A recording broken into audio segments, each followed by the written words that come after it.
Hi, I'm Pallavi Simmons, your makeup expert at Glamorous.com. So why do you think contouring and highlighting might be important to a makeup? Basically, contouring and highlighting bring out your features and they create shapes across your face. So contours normally bring out the hollows of your face. So if you have high cheekbones, by all means, use a beautiful bronze color to deepen the hollows, or if you want to bring something forward, highlight it with shimmery products or lighter toned products. So it's a marriage of the two that makes the face look beautiful and very, very structured. That's what I'm going to show on Karishma here. And she has a very young face, so it's the contours are still there. Though they're there, they're barely visible. And with makeup, you can actually make them come through even further. So I'm going to get started. There's two kind of brushes that you can use for contouring. You can use a small-headed blush brush, or you can use an angled blush brush, so something like that. Normally for contouring, you need to use something that's a deep skin tone.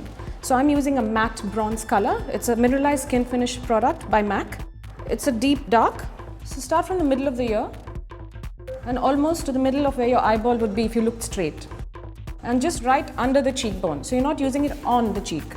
This is right under. So you create a kind of shadow.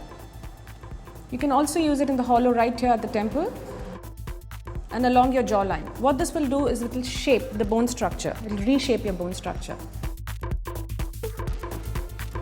Just under your jaw, not bang on it, because then you can see the red demarcation between your foundation and the bronzer.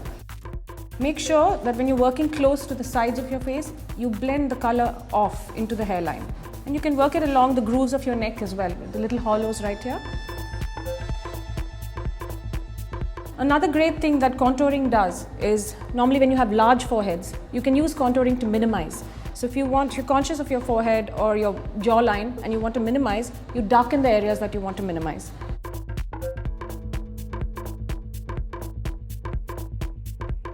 Also, if you have rounded cheeks, it's better to work it straight rather than go at an angle, because if you work that at an angle, it will cup your cheek in a way that it looks heavy. So if you have heavy cheeks, I would suggest go this way, straight up. So you're actually cutting your cheek, the lower half of your face, into half. So if you saw that, there'll be a clearly very chiseled face on this side and slightly rounded version on this side.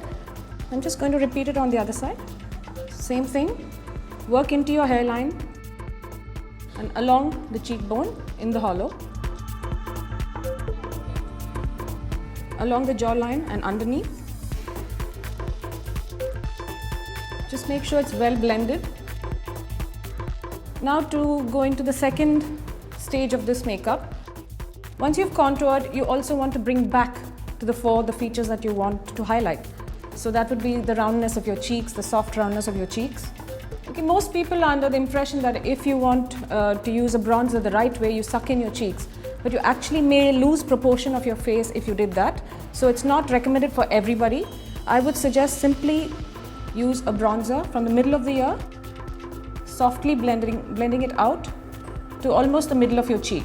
But the color should be least over here and darkest close to the ear.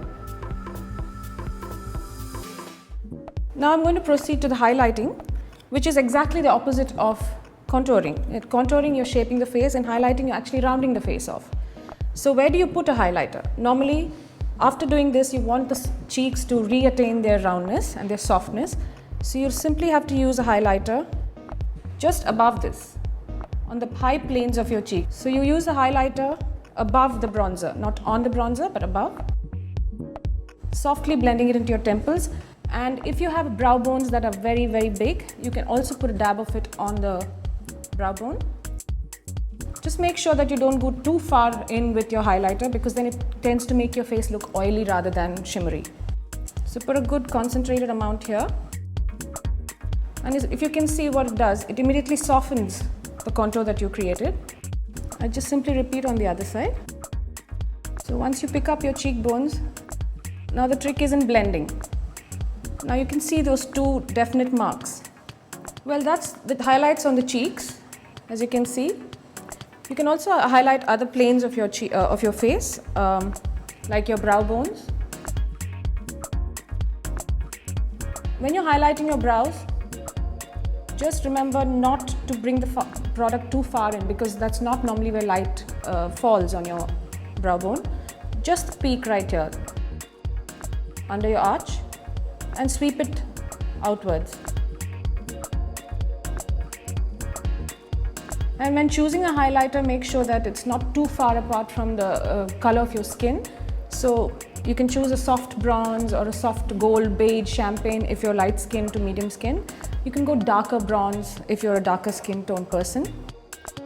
Another place that's interesting and you'll see used very widely world across is highlighting right here, just on the top of your lip, on the cupid's bow, because this immediately adds a pout. If you're highlighting the bridge of your nose, do it only on the bridge of your nose. Don't bring the product too far down or too far up. You just want to highlight that because that looks the most flattering. And if you did this, mattify these two areas completely. Again, a tiny bit of highlighter right here where the brow bone picks up color. Don't use it all over your forehead because again, your face will look oily. The whole point is your T-zone needs to be clean and matte. And just right here, where the light catches your chin, but not in the hollow. Now using the same blush brush, just make sure it's a little clean. You can wipe it on a dry tissue. You start with the blush on the cheek and roll it into the bronzer and highlighter. That way you don't see anything as separate colors. They all blend and become one. And still when you turn, only the right things catch light. So when you finally look at your face, it needs to look not like three different colors, but as one. So the easiest guide to highlighting and contouring is your own facial structure. Wherever there's hollows, contour, and wherever there's high planes, highlight. So I think this is a tutorial that you can take home and start doing now because it's really as simple as it looks. Even if you just did this much, it makes a whole lot of difference to your makeup, and the focus doesn't always have to be on your eyes and your lips. The rest of your face comes alive too. So give it a shot. It's really not as difficult as it seems. With the right tools and the right products, you'll have a very good go at it. I hope this video was helpful. Thanks for watching, and until next time, stay tuned, stay glamorous.